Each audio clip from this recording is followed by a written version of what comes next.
পকেটে টাকা আছে আর মাত্র 500 বাবা। গরু মুরগির দাম বেশি, আজকে সবাই মাছ খাবা। চিংড়ি মিংড়ি রুই টুই বল নাকি কাতলা, শিং মাছ নিয়া ভাবিরে জোল রানতে কোন পাতলা। ইলিশ আসছে দিয়া দেই কালকে আবার বৈশাখ। ভাবসাব দেখে আমগো মনে হয় কি লাট সাপ। গরিব মানুষের বৈশাখ, ইলিশ মাছ না পুঁই শাক। সিলভার কাপ না তেলাপিয়া, আমারে দেন পাঙ্গাস মিয়া। এই মাছ ধরতেও ঘিন লাগে হাত দিয়া। দেখছেন কি কয়, হের লাগে ঘিনা।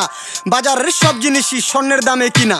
ঘু খায় সব মাছে, কালার খায় পাঙ্গাসে। ডিম পারে মুরগি আর ব্যথা পায় রাজা হাসে। দুঃখ কমু কার কাছে, টাকা নেই কা হাজার হাজার। চলো বাবা যাইয়া দেখি কি অবস্থা কাঁচা বাজার। ওই মিয়া হাত দিবেন না, মরিচের কেজি 1000। দেখতাছেন না মরিচ গার্ড দিতে রাখছি বডি গার্ড। এইটা আবার কোন পাট? আলিপ লাইলার সিনবাদ। যেইটা দরুম স্টক করুম তয় তরকারি জিন্দাবাদ। 80 টাকার বেগুন, বেগুনের অনেক গুণ। বেগুন লেয়া হইছে খুন, আমারে দেন ধুন্দুল। পটল লন কহিলন লাউ নাইলে কদু। তোর মুখে